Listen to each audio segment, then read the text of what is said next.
থাই ফুডের মধ্যে সবচেয়ে মজার আর সবচেয়ে সহজ যদি কোনো রেসিপি থাকে তাহলে গরুর মাংসের এই রেসিপিটা আমি বলবো। থাই রেস্টুরেন্টে গেলে অন্যান্য খাবার থাকুক বা না থাকুক, যদি এই খাবারটা থাকে তাহলে আমি সবচেয়ে বেশি খুশি হয়ে যাই, কারণ এটা আমার অনেক পছন্দের একটা খাবার।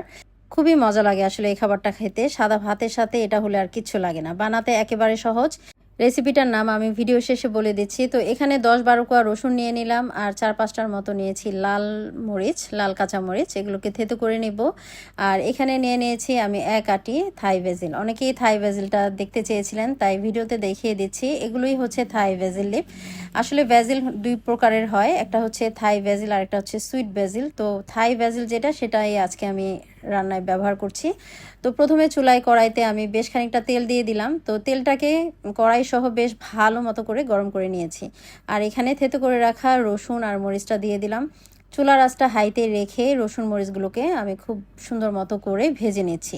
রসুন মরিচের সুন্দর একটি ভাজা ভাজা গ্রান বের হতে থাকবে। এরই মধ্যে আমি এখানে অ্যাড করে দিলাম গরুর মাংসের কিমা, প্রায় 300 গ্রাম।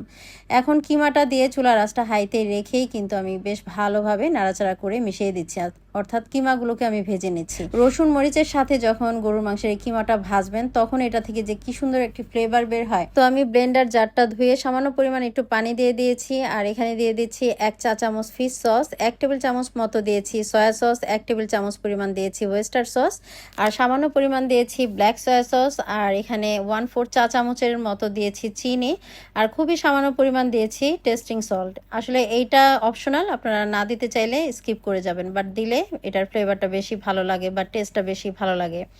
তো সবকিছু একসাথে দিয়ে বেশ ভালোভাবে নাড়াচাড়া করে মিশিয়ে দিচ্ছি। গরুর মাংসর কিমাটা হতে কিন্তু খুব একটা সময় লাগে না, যেহেতু আমি চুলার আঁচটা হাইতে রেখে রান্না করছি। সবশেষে কিন্তু আমি 2 মুঠ ভরে থাই ভেজিল দিয়ে দিলাম।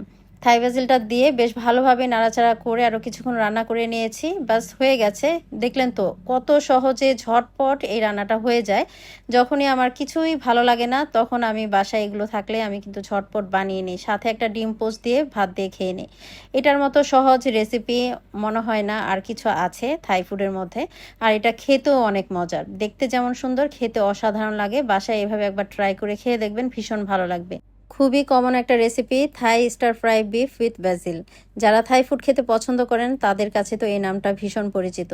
তো আশা করছি আজকের রেসিপি ভালো লেগেছে। রেসিপিটা অবশ্যই কিন্তু শেয়ার করে রাখবেন। পরবর্তী রেসিপিতে আবার দেখা হবে। সবাই খুব ভালো থাকবেন।